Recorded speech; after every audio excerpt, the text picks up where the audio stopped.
Welcome to কবিটেক Bangla. আসসালামু আলাইকুম। কবিটেক বাংলা শিক্ষার্থীবৃন্দ, আশা করি আপনারা প্রত্যেকেই ভালো আছেন। আপনাদের জন্য আজকে নতুন একটি বিষয় নিয়ে আলোচনা করতে চাচ্ছি। দাখিল অ্যাসাইনমেন্ট 2022 নবম শ্রেণীর জন্য। আপনারা জানেন আপনাদের নির্ধারিত যেই তৃতীয় ও দ্বিতীয় সপ্তাহের অ্যাসাইনমেন্ট চলতেছে। তো বাংলাদেশ ও বিশ্ব পরিচয় রয়েছে আপনাদের নবম শ্রেণীর তৃতীয় সপ্তাহের জন্য। তো সেই তৃতীয় সপ্তাহে নবম শ্রেণীর বাংলাদেশ ও বিশ্ব পরিচয় আলোচনা করার জন্য প্রথমে আমাদের যেটা দেখতে হবে,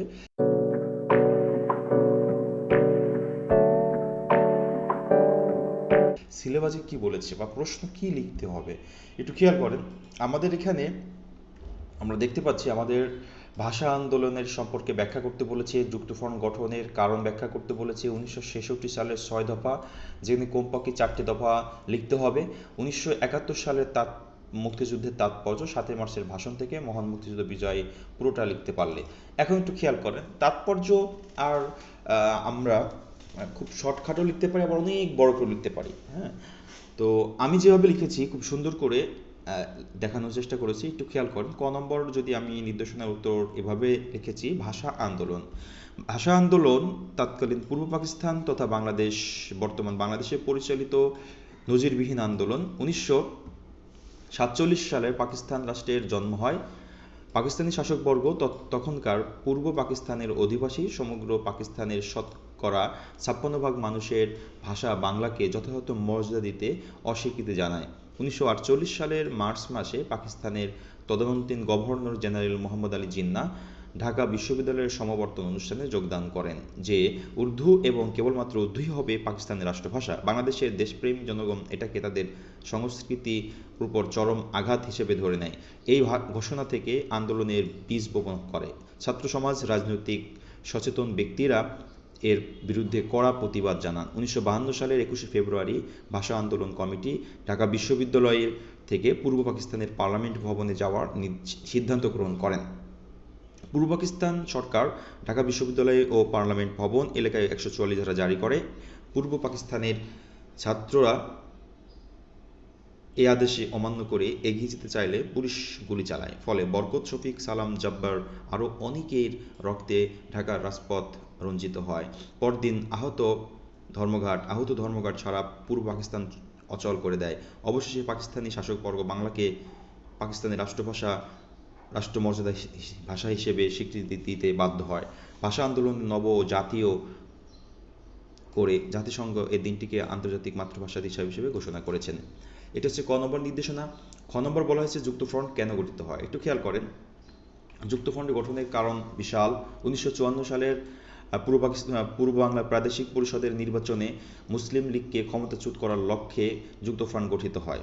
1947 সালে পাকিস্তান রাষ্ট্র গঠিত হওয়ার পর থেকেই সরকারের অগণিত আচরণ, দমন নীতি, পূর্ব ও পশ্চিম পাকিস্তান এর ভিতর সীমাহীন বৈষম্য, বাংলা ভাষার অবমাননা ইত্যাদি কারণে মুসলিম লীগের প্রতি পূর্ব বাংলার সাধারণ মানুষ ও নেতৃবৃন্দ বীতশ্রদ্ধ হয়ে ওঠে। তখন মুসলিম লীগের নেতারা পূর্ব বাংলার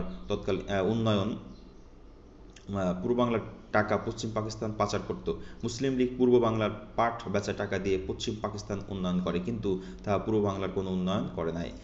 এই যেভাবে আমি এখানে লেখার চেষ্টা করেছি, আপনারা একটু লিখে নেবেন। পুরোটা পড়ে বলতে গেলে অনেক সময় লাগবে, আপনার ভিডিওটা অনেক বড় হয়ে যাবে, যার কারণে এখানে আপনারা এতটুকু হচ্ছে যুক্তফ্রন্ট গঠনের কারণ। এরপর আমি চলে যাচ্ছি গ নম্বর নির্দেশনা। 1966 সালের আমাদের যেই 6 দফা দাবি হয়েছিল, 6 দফা দাবি সমূহের ব্যাখ্যা করতে বলা হয়েছে। তো 66 সালের 5-6 ফেব্রুয়ারি বঙ্গবন্ধু শেখ মুজিবুর রহমান পাকিস্তানের লাহোরের বিদেশে বিরোধী দলের একটি সম্মেলনে আঞ্চলিক স্বায়ত্তশাসনের জন্য তার ঐতিহাসিক 6 দফা দাবি পেশ করেছিলেন। আচ্ছা, এখানে 6 দফা দাবির 6টা পয়েন্টে আমি ব্যাখ্যা করার চেষ্টা করেছি। আপনারা যে কোনো 4টা ব্যাখ্যা করবেন, 5টাও করতে পারেন। এটা হচ্ছে প্রথম প্রস্তাব, যে শাসনতান্ত্রিক কাঠামো ও রাষ্ট্রের প্রকৃতি, এগুলো আপনাদের লিখতে হবে ব্যাখ্যা। এরপর দ্বিতীয় প্রস্তাব, কেন্দ্রীয় সরকারের ক্ষমতা এতটুক, এটাও আপনাদের লিখতে হবে। তারপর হচ্ছে প্রস্তাব 3, মুদ্রা ও অর্থ অর্থ সম্বন্ধীয় ক্ষমতা, এটা হচ্ছে 3। 4 নম্বর প্রস্তাব হচ্ছে রাজস্ব, কর বা শুল্ক সম্বন্ধীয় ক্ষমতা। 5 নম্বর প্রস্তাব হচ্ছে বৈদেশিক বাণিজ্য বিষয়ক ক্ষমতা।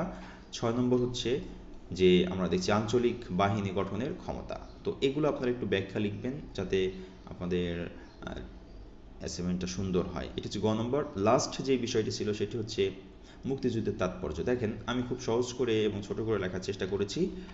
মুক্তিযুদ্ধের তাৎপর্য আসলেই লেখে শেষ করা যায় না, এত বড় করে লেখা যায়। পশ্চিম পাকিস্তানের শাসক গোষ্ঠীর শাসন ও শোষণের হাত থেকে চূড়ান্ত মুক্তির লক্ষ্যে 1971 সালের 26শে মার্চ শুরু হয় আমাদের মুক্তিযুদ্ধ এবং 9 মাস দীর্ঘ যুদ্ধের পর 1971 সালের 16 ডিসেম্বর ঢাকার রেসকোর্স ময়দানে পাকিস্তানি বাহিনী আত্মসমর্পণের মধ্য দিয়ে আমাদের চূড়ান্ত বিজয় অর্জিত হয়। মুক্তিযুদ্ধের মাধ্যমে আমরা আমাদের এই দেশ পেয়েছি। এর ফলে পৃথিবীর বুকে আজ আমরা স্বাধীন দেশে নাগরিক, জাতি, ধর্ম, বর্ণ, নারী, পুরুষ নির্বিশেষে সকলেই এই মুক্তিযুদ্ধে অংশ নিয়েছিলেন। মুক্তিযুদ্ধ তাই সবার এই স্বাধীন দেশে সবার সমান অধিকার রয়েছে এবং দেশকে সুন্দর করে গড়ে তোলার দায়িত্ব সবার আমাদের। মুক্তিযুদ্ধে লক্ষ লক্ষ প্রাণের আত্মত্যাগ এবং মা বোনের ইজ্জতের বিনিময়ে আমাদের মাধ্যমে যে স্বাধীনতা অর্জিত হয়েছে সেই কথা মনে রাখা আমাদের একান্তই কর্তব্য দায়িত্ব। মুক্তিযুদ্ধের সাথে সাথে যারা যোদ্ধাদের সাহায্য সহযোগিতা করেছেন এমন সাধারণ মানুষের অবদানের কথাও আমাদের স্মরণ রাখতে হবে। এভাবে আমি লেখার চেষ্টা করেছি এ পর্যন্ত। আপনারা এই মুক্তিযুদ্ধ তাৎপর্যটা এখানে লিখে নেবেন, তাহলে নবম শ্রেণীর যেই নির্ধারিত অ্যাসাইনমেন্ট আছে এটা আপনাদের শেষ হবে দাখিলের জন্য। শিক্ষার্থীবৃন্দ, আশা করি আপনাদের ভালো লেগেছে এবং সুন্দর একটি অ্যাসাইনমেন্ট এখান থেকে কমপ্লিট করতে পারবেন।